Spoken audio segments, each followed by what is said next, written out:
Hello, everyone, and welcome to the Your Mark on the World show. Today, we've got Scot Chisholm. He's the CEO and co-founder of Classy.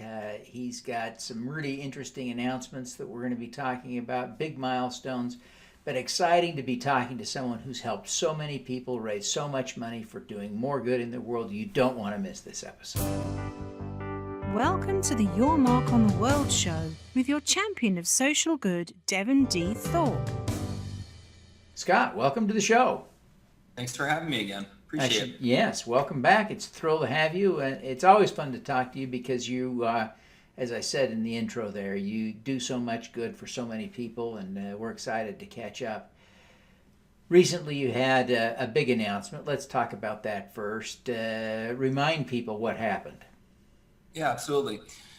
So we've been at this as a technology company for about 7.5 years. And more recently, we just crossed the $1 billion mark. So $1 billion raised on the Classy platform across all of our nonprofit organizations. And that's a massive milestone, but it took us 6 years to get to the first 500 million and about 14 months to get to the second 500 million and the $1 billion mark. So the growth is still happening, which is really exciting. But this was actually a BHAG, a big, hairy, audacious goal that we had when we first started the company. And so we thought it was going to take 15, 30 years, and it took 7. So we're excited about that. Yeah, that's great. Well, congratulations on that progress. We're happy for you and happy for all those that benefited from your efforts to help them raise money. The crowdfunding function of Classy is what many of us know Classy for, but it isn't all you do. Tell us a little bit about the broader reach of the functionality, tools, et cetera, that Classy offers. Absolutely. Well, we started as a crowdfunding platform, a white-labeled crowdfunding platform for nonprofit organizations, and we still only work with 501c3 nonprofit organizations, so we're still focused in that regard. But what we've done is built out the suite, so it isn't just crowdfunding. It's now peer-to-peer fundraising with team fundraising. It's event registration and ticketing. It's combinations of the both. It's website integration for web donations. It's recurring giving, and that all rolls into a back end that helps an organization track, nurture, and keep that relationship strong with their supporter base. So we started as a very narrow point solution, and then we kind of built out the product suite over time so that we're trying to obviously deliver value to the various owners within the nonprofit organization and their online fundraising. Do you have any ability to break down the fundraising by category among those different functions? I realize they're blurry lines. When we talk about peer-to-peer fundraising versus crowdfunding, it's some would argue a distinction without a difference. Maybe it's there's some functionality you distinguish between them. Can you break that down for us at all? Yeah, we actually have a specific crowdfunding product and a specific peer-to-peer product, and they are two different use cases. One is empowering your supporter to raise money on your behalf, and the other maps to a use case we call in the fundraising world direct appeal, which is more like a direct ask that the organization would send out. That's almost similar to sending out a donation form or something. Right. Peer-to-peer is about 30 to 40% of our overall donation fundraising volume still. The big growth sort of piece of that pie is the events product, which was fairly lightweight when we started, and we've relaunched it as recently as February this year, and that's picking up some incredible traction. So that's now about 30% of the overall volume, and that happened very quickly. And then that direct appeal. Yeah, are people using the events platform for gala type events, or also for fun runs and 10Ks and the like? Both, but I'd say that it's predominantly used for the races, the rides, the runs, where you have a registration element, but you also have a peer-to-peer fundraising element where you want your attendees to basically fundraise on your behalf and have that all seamlessly connect. And that's, it's unique to have that so, connected. And so that this particular type of events product is very much geared towards the nonprofit community and fundraising in terms of events. We also do offer group ticketing, like for golf tournaments or galas or all sorts of things like that as well. Fantastic. Well, very cool product suite that you built. You're doing some amazing work. Of course, one of the use cases for these services is giving days, and the biggest giving day of the year is upon us soon. Tell us a little bit about how Classy supports Giving Tuesday. Absolutely. Well, we work with the folks behind Giving Tuesday very closely, and we offer a whole set of fundraising resources for our clients, but also the broader fundraising universe for free. And so we always launch a microsite, and we put all the resources out there, and that has anything from campaign templates to actual strategy advice to worksheets. And then when Giving Tuesday hits, we actually turn it into a real life hub that tracks all the activity across all the 4,000 organizations on the Classy platform. And you can see the fundraising by cause category, by location, and other sort of demographic data, which is really cool to watch. Last year, we raised $10 million on Giving Tuesday, and we're expecting a huge day this year, too. Let's talk a little bit about expectations for this year. There really has been a very significant tax law change. And of course, many people are happy about this because most people are paying less in tax, which in theory means that they have more money to give to their favorite charities. Yep. But it also, one of the effects of the tax change, the way that it was structured, is that it fairly significantly reduced the number of people who are going to itemize their deductions. Mm-hmm. So that at the margin, a gift to a nonprofit on Giving Tuesday will not have any impact on the vast majority of tax returns. So what are your best data suggestions? What are the people you're talking to? What do you think? What is going to happen this year on Giving Tuesday? Yeah. Well, I think coming into peak giving season, which really is kicked off by Giving Tuesday, the majority of fundraising across the United States and donations happens in December, essentially, and really built up on the last week of the year between Christmas and New Year's. But it's more recently even kicked off by Giving Tuesday. I think that our clients that we've polled around this, they're in a sort of a wait and see moment. But I'll tell you, Devin, that leading up to today, we have not seen any slowdown in fundraising whatsoever, which is an exciting and encouraging sort of anecdote coming into the peak giving season. I will say we're seeing a trend in donor advised funds, which is interesting. So that was especially leading up to the calendar year change last year, where people were giving to donor advised funds because they could take the tax benefit before the new law went in place.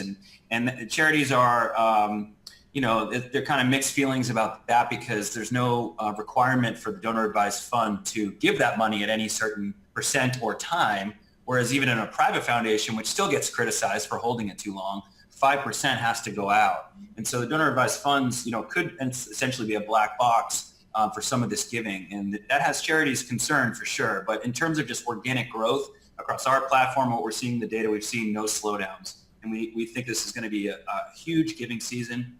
And I would even argue that, when I first came into this, I sort of assumed that people gave because of the tax deduction, or that was like a huge piece. And I think it's an element, certainly for bigger gifts. But I think people give for many other reasons, mainly altruistically, and it's so culturally ingrained in American society and in other countries around the world. More people give than vote. So 60% of people give every year, and 58% of people voted in the last election. So I think that's interesting just to think about, and I don't think because of the tax designation. Scott, sometimes I think people look for tax deductibility, not because they will deduct the donation on their taxes, because they can't. Mm-hmm. But it's a shorthand way of asking, is this a legitimate use of my money, a legitimate place for me to donate? What do you think? Yeah, I think the 501c3 status is screened by the IRS and the government, and we do our own check, and then our partners do checks. And so there is a sort of rubber stamp of legitimacy that comes with that. So I think that there's an element of truth in that for sure. If the government's going to recognize it with that status, then that gives some folks some comfort in giving to that organization, who has to then comply and keep the government updated on their programs and what they're doing. And if a nonprofit doesn't adhere to its mission over time, then they can lose that status. So it is a great checks and balance where, as compared to, say, donating to a general consumer crowdfunding site, although there's a lot of good that comes from that, you don't always know what's going to happen after you give that gift. And I think giving directly to nonprofits with that status, you have somewhat comfort there. Yeah. Interesting. Scott, I appreciate you sharing your take on that. As you look back on these 7 or 8 years that you've been engaged in this effort, Scott, what are you most proud of having accomplished? That's a great question. We were just talking about this when we first announced the $1 billion. Hard to quantify the actual impact behind the $1 billion. It's like $1 billion, sure, it's this $1 billion raised, but then what does that mean? And we see it show up every single day on the phone, in person with our clients and partners. We recently launched a program called Classy Gives, where we all fundraise as a company for one of the Classy Awards winners, which is our award show for impact, as you know. And this year we fundraise for Days for Girls, and then we send the top fundraisers in the field with the organization to actually go help and volunteer. And we sent 10 people to Uganda to do what they call do kit drops, which is basically women's health kits for women who don't have access to them. And I went, and I'll tell you right now, like, that was one of the most meaningful sort of trips ever, to see the fruits of the platform and our own company's efforts come together, and then see what it meant on the ground in Uganda, where the program staff was literally thanking us for what we're doing. And that's just a very small sort of anecdote, but I think symbolically represents, if you think about $1 billion and what's behind that in meals delivered and lives saved, et cetera, I think that's what we're all most proud of. Yeah.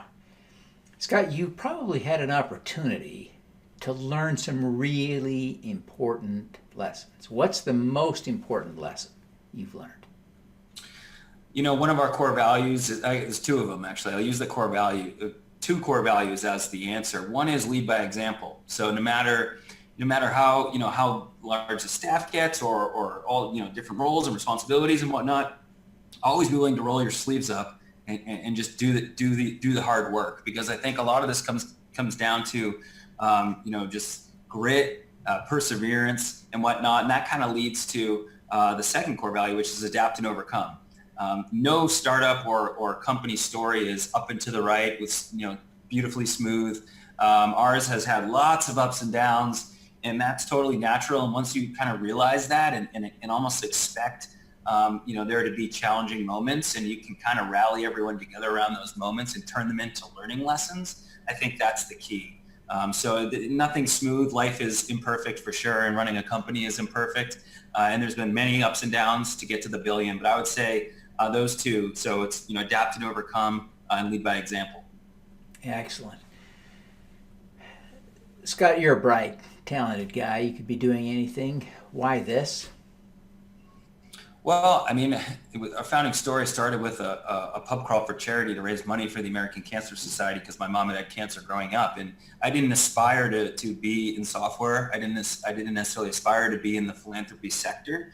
I was working for Booz Allen Hamilton as a management consultant, doing mechanical and industrial engineering, which was my major. But I mean, life has a funny way about it, and we stumbled into this in some ways, and we found ourselves on the receiving end of a bad experience as a donor and our fundraiser ourselves. And frankly, we just kind of felt like someone should do something about this. And in an age where especially millennials and the younger generation are getting involved in philanthropy earlier in their lives, and we were sort of the tip of the spear for this, we felt like there was something to be done here, and to make giving easier, more relevant, fun even. And that's kind of what inspired the whole thing. And so as we kept going, it just seems like there's more stuff to help with. Honestly, we started with sort of an idea that was like this, and every year it just keeps kind of growing. And I think that's, it's certainly a testament to the team's work and effort and whatnot, and the product solving more problems. But also the social sector has some real scaling technology and fundraising challenges that are massive. And they're delivering so much good in the world, but in some cases, they can't scale up their programs. And that is certainly, that bleeds into our world in the online fundraising, but it's really just how it's the bigger problem is how a nonprofit scales from 500,000 to say $1 million to say 50 million. It's different than a for-profit. And we're very, very interested in continuing to explore that larger problem. And like I started off with, we're dedicated to serving nonprofit organizations, and we've never wavered on that. We don't think we need to go into, say, politics or something else to grow the company. There's massive problems to be solved in the social sector, and we're excited about continuing there. Scott, what is your superpower? Good question. I would probably say I'm a really transparent guy to a fault sometimes, but that could be considered a superpower. I'll give you an example. From the early days, when we're starting the company out, we would produce this report for people that had invested in the company and whatnot, and we sent it to all the employees, including the interns, and it had all of our information in it, financial, cash in the bank, everything. And you'd think that we would have stopped that at some point, but we didn't. We keep sending the same report to now we're about 240 people here, and they get the same level of information in a lot of ways that our investors do, that I do. And that level of transparency, even though I've been criticized sometimes for it, has built an amazing amount of trust internally with the organization, so folks know kind of the state of the business and they feel like they've got a seat at the table. So that's one positive way, but I think that being transparent and communicating honestly and openly about where we're at and what we're doing has been I would say I never really thought of it as a superpower, but maybe a secret sauce in helping to grow the company. Yeah, excellent. Well, Scott, thank you so much for taking the time to be with us today. We really appreciate you sharing your insights. Before you go, I wonder if you would just take a moment to tell people how they can learn more about Classy and how they can connect with you. Absolutely. You can go to classy.org anytime. We have a blog right there, and we produce a lot of content on the blog, fundraising best practices, but most importantly, coming up, Giving Tuesday. We also have a Giving Tuesday specific microsite, which is classy.org/Giving Tuesday. To follow along with if you want to do that. And then you can follow me on Twitter or LinkedIn or even Quora. I'm pretty active on it. Fantastic. Well, Scott, again, we thank you for taking the time to be with us, and we wish you every success on Giving Tuesday and all the Giving Tuesdays to come. I appreciate it, Devin. It's good All to righty. talk. Let's do some good. Thank you for listening. Devin Thorpe's mission is to end extreme poverty, improve global health, and mitigate climate change before 2045 by finding and sharing the stories of those who are doing the most good.